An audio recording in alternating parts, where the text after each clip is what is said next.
Why don't we go ahead? This section is one where we'll hear from three speakers about international efforts in neuroscience and ethics, international effort.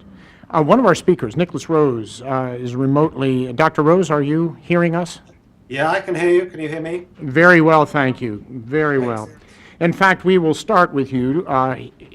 Dr. Rose will be offering insights from the Human Brain Project, which is the European Future and Emerging Technologies flagship project. It seeks to develop methods that will enable deeper understanding of how the human brain operates. Dr. Rose is a member of the steering committee of the Ethics and Society program of the Human Brain Project and is responsible for the Foresight Laboratory. He's also professor of sociology and head of the Department of Social Science, Health and Medicine at King's College London. Dr. Rose was a member of the Nuffield Council on Bioethics, chair of the European Neuroscience and Society Network, and he has worked in various capacities with the Academy of Medical Science and the Wellcome Trust, and with the Royal Society, where he is currently a member of the Science Policy Advisory Group. Dr. Rose, you and each of our other two panelists were asking to make a statement within the confines of about 10 minutes. And so welcome. We're pleased to have you with us. Okay. Well, greetings from my colleagues on the Social and Ethical Program of the Human Brain Project, in particular from our co-chairs, Jean-Pierre Changeau, who's an eminent French neuroscientist, former president of the French National Bioethics Commission, and Katinka Evers, an ethicist and a neuroethicist from Uppsala. So as you said, Chair, the Future Emerging Technologies program of the European Union, their 7th framework program, funded the Human Brain Project for the tune of about 1 billion euros over a 10-year period, and we kicked off in October 2013. And I'm going to use my 10 minutes just to outline the approach to social and ethical issues that we are adopting within the Human Brain Project. So what is the Human Brain Project? The simplest and maybe the cliche way of putting the Human Brain Project's objective is it's to simulate the human brain cell by cell in a neuromorphic supercomputer. But if my colleague there would put my first slide up, you'll see in red there that the objective is a little bit more complicated. It's to build an ICT, an information and communication technology infrastructure for future neuroscience, future medicine, and future computing to catalyze a global collaborative effort to understand the human brain and its diseases, and ultimately to emulate its computational capacities. So it's a global collaborative effort. Its aim is to understand the human brain with a focus on disease and ultimately to emulate its computational capacities in a supercomputer and perhaps to enhance robotics. There's one thing that I think should be emphasized about the HBP, and that is that it's not primarily a data generation project. It's not primarily funding basic research. I heard a little bit in your last session about some of that basic research. It's primarily a data integration project.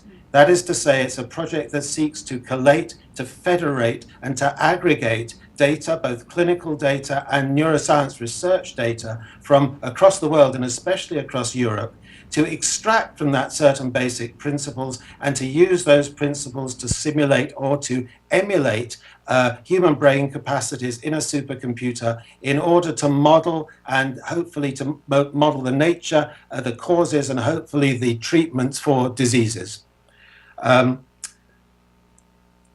One major difference between the HBP and what I understand about the US project is that ethical issues and social issues have been seen as central to that project really since the start of the discussions about 3 years ago.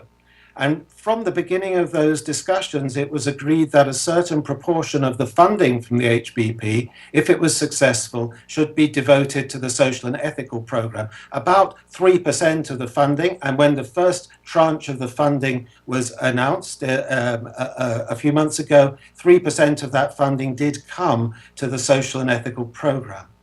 And in the proposal that went to the European Commission that was ultimately successful, one of the central themes throughout that whole proposal was the idea of responsible research and innovation. And if my colleague there can put the next slide on, I can't see the slides, but I hope that one is headed Responsible Research and Innovation. We see it now, yes. Right. This is a slide actually not from the HBP. This is from the website of one of our big research councils, the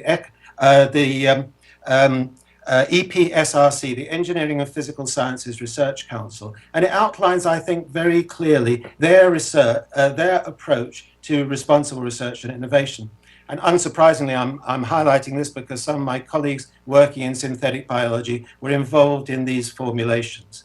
So I know in your last session there was some sense that responsible research and innovation, or incorporating ethical issues, might be something that halted, that hampered, that stifled creativity in research. And I think the interesting thing about this formulation here is that the whole aim of RRI, if I can call it that, is to stimulate creativity and opportunities for science, but to do so in a way that directs them towards socially desirable public interest ends.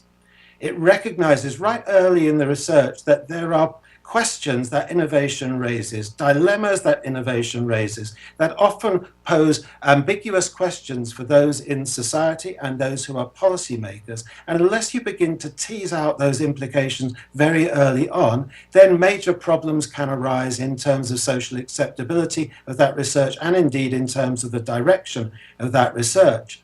So RRI, if I can call it that, responsible research and innovation, is an attempt to try and create spaces and processes that explore those developments at an early stage in an open and transparent way, involving the funders, involving the public, involving stakeholders, and crucially, involving researchers themselves.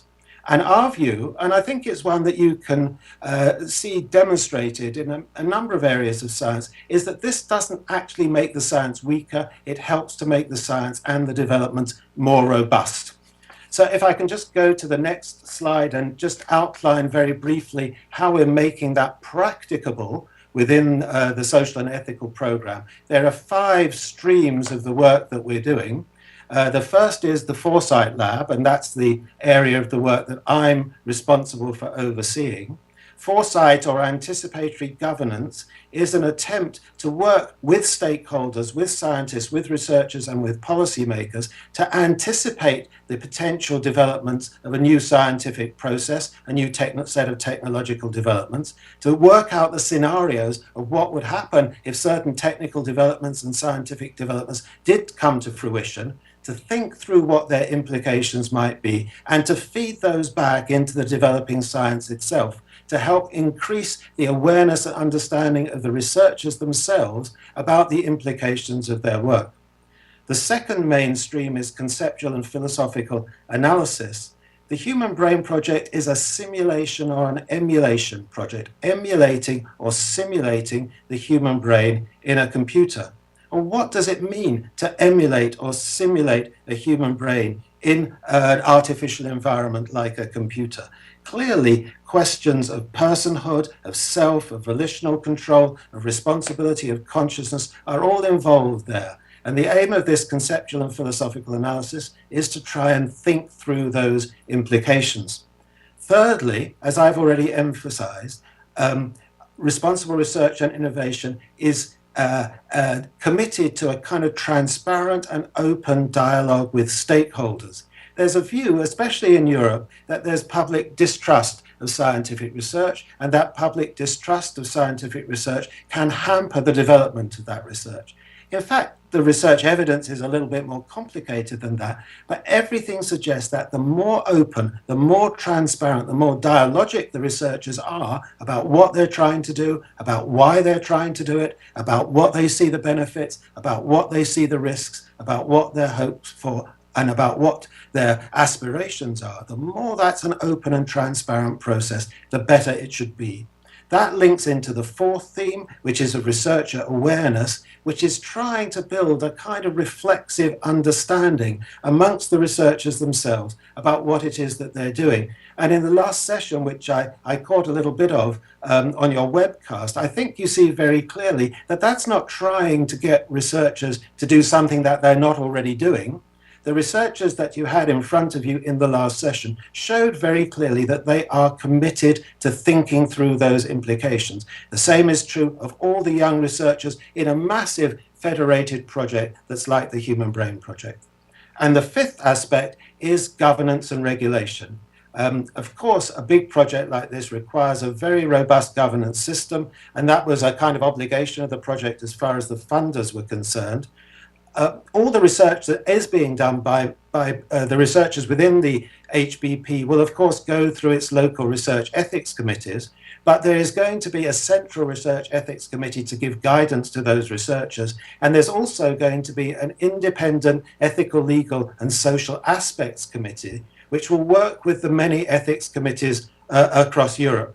Europe may look from the outside as if it's a rather homogeneous area, but in fact, each national committee has its own priorities, works within a different kind of legal and regulatory regime, and so forth. So that's very briefly the kind of approach that we take. I just wanted to highlight in the few minutes that remain to me 2 or 3 issues that have already come to our attention as key things that we're going to have to explore. Yeah, that's about half a minute that's remaining for you. So half a minute, please. Okay. I will list them then. Yes, please. The first one, military and dual use. Here is a major difference between the HBP and the Brain Initiative. The HBP has an explicit commitment to civil research only. All partners have undertaken not to accept funding or use data or knowledge acquired for military applications. But nonetheless, those dual-use issues are raised because the HBP also has a commitment to open data. So all the data that's produced will be in the public domain. And of course, once in the public domain, its consequences can't be controlled. I'll just take the last 10 seconds to mention the other big issue that we're confronting at the moment. I mentioned that the HBP is collating data from across Europe and the world, collating and federating, as we call it, clinical data. That's data from genetic sources, imaging data, medical records on brain disorders, from multiple hospital sources, clinical trials, pharmaceutical companies across Europe. Now, of course, as you'll be well aware, these all have different ethical regimes for consent. The consent that's being given by members of the public and patients giving their data into these systems has been specific in many cases to the particular research or the particular medical application they're involved in. So one of the big issues that we're discussing, and I'll leave it at this, is a conflict, I think, between 2 senses of what the ethical obligations in research like this might be. There are, of course, the obligations of individual informed consent, individual privacy, and individual confidentiality. But there are also wider obligations to the public good, obligations of stewardship, obligations of making the best use of this data. If one really accepts, as I think we do, the tremendous challenge of dealing with brain diseases that is going to confront us all over the next 10, 15, 20 or 30 years, then researchers and policymakers have obligations of stewardship for the public good, as well as for those individuals who've contributed their data to medical research. And that's a point at which I'll leave it for now. Thank you for your attention. Dr. Rose, thank you. Both wonderful in content and example.